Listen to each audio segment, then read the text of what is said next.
Hablaremos del impulso nervioso. Este es una señal eléctrica que se produce a través de las neuronas. Se da entre neurona a neurona por los umbrales de potencial de acción que ocurren gracias al proceso de la sinapsis y de los neurotransmisores, que son sustancias químicas dentro del sistema nervioso central.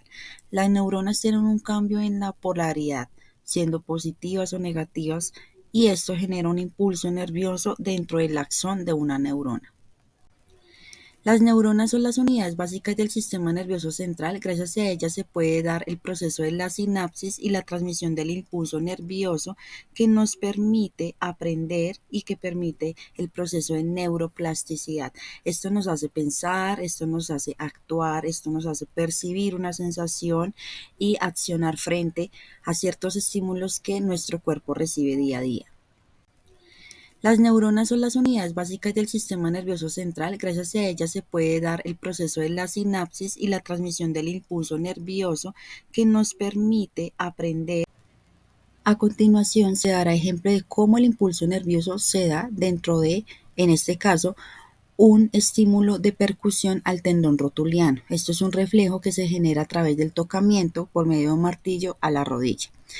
Este estímulo genera un impulso por medio de un receptor muscular que viaja a un neurotransmisor. Este neurotransmisor genera una sustancia química, ya que está hecho de esto, quien informa a la neurona de inervación, en este caso una neurona sensitiva, cómo se está produciendo este impulso, generando un potencial de acción, hasta producir la sinapsis de neurona a neurona. En este caso se hace sinapsis en la médula espinal, como se puede observar en la imagen, no a nivel cerebral, teniendo en cuenta que vamos a generar o que se va a generar una respuesta motora. En este caso la respuesta es una contracción muscular, la extensión de la pierna. ¿Por qué se genera una sinapsis de neurona a neurona, en este caso de una neurona sensitiva a una neurona motora? Porque se está generando una sinapsis interneuronal, es decir, hubo un contacto primero con la neurona sensitiva, este viajó y saltó a una neurona motora para generar una respuesta, en este caso muscular.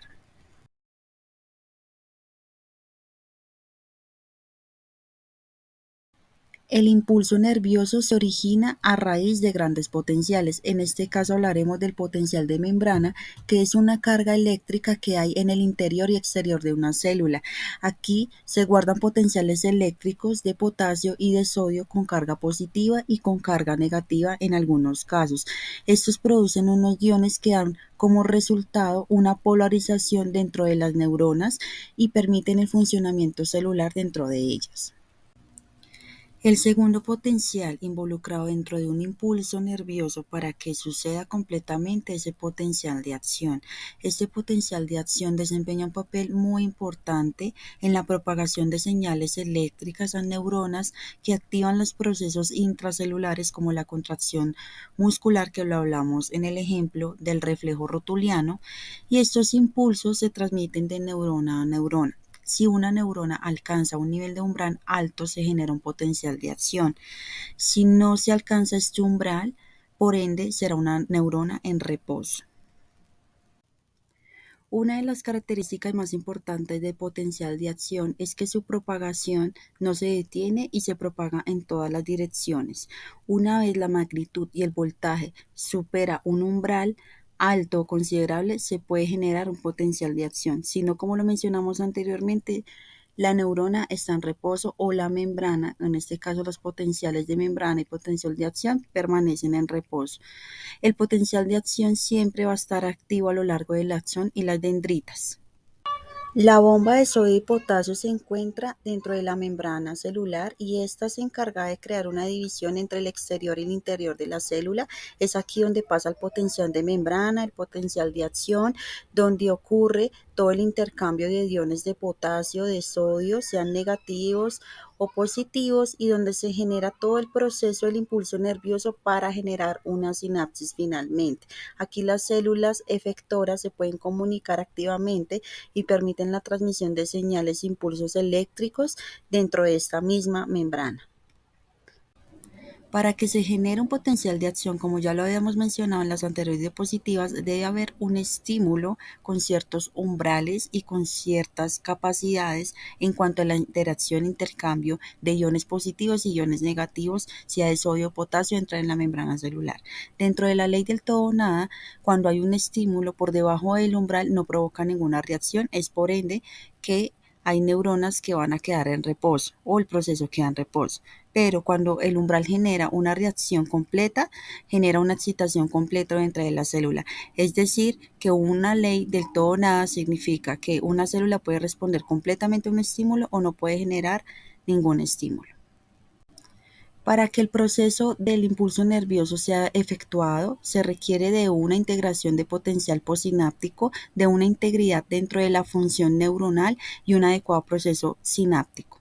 Aquí hablaremos en este caso de la sumación espacial y temporal. En la sumación espacial debe haber una integración de potenciales postsinápticos dentro de la membrana celular. Este ocurre en diferentes lugares, pero casi siempre al mismo tiempo. De igual forma se genera un umbral alto. En la integración y sumación temporal hay una reunión de potenciales postsinápticos, ocurren en el mismo lugar, pero en diferentes tiempos. A esto se le llama algo temporal. De igual forma se genera una respuesta de potencial que alcanza un umbral alto. Finalmente llegamos al proceso culminante del impulso nervioso, que es el proceso de la sinapsis. Aquí las neuronas se comunican entre sí, se unen por medio de una sinapsis que se requiere de un neurotransmisor, se requiere de un potencial de membrana, de un potencial de acción y se precisa de elementos iónicos, químicos, físicos y eléctricos para que todo este proceso se origine. Ya sabemos que en primer lugar llega el estímulo, activamos el neurotransmisor, se genera un potencial de acción con umbral alto y de ahí se genera el impulso nervioso. Luego se crea la sinapsis dentro de las neuronas, llega esta información al cerebro y se brinda una respuesta al medio. Dentro de los tipos de sinapsis encontramos la sinapsis química, eléctrica y mixta. En este caso, la química, hay una sinapsis dentro de un periodo retardado, hay una lentitud dentro de este proceso y hay unidireccionalidad dentro de los impulsos nerviosos que ocurren dentro de esta sinapsis. Hay un neurotransmisor como conector y hay una comunicación neural que permite todo el proceso de la sinapsis química. Dentro de la sinapsis eléctrica, al contrario que la química, hay una acción más rápida, hay una sinapsis que es bidireccional, que es de dos partes, y no hay una vesícula sináptica como si lo hay en la sinapsis química. Aquí sí hay una corriente y fuente iónica como agente conector y hay una comunicación directa dentro de la retina y bulbo olfatorio. Ya en la sinapsis mixta encontramos un acoplamiento de estos dos tipos de sinapsis y se encuentran zonas importantes de modalidad lenta y rápida dentro de la propagación del impulso nervioso.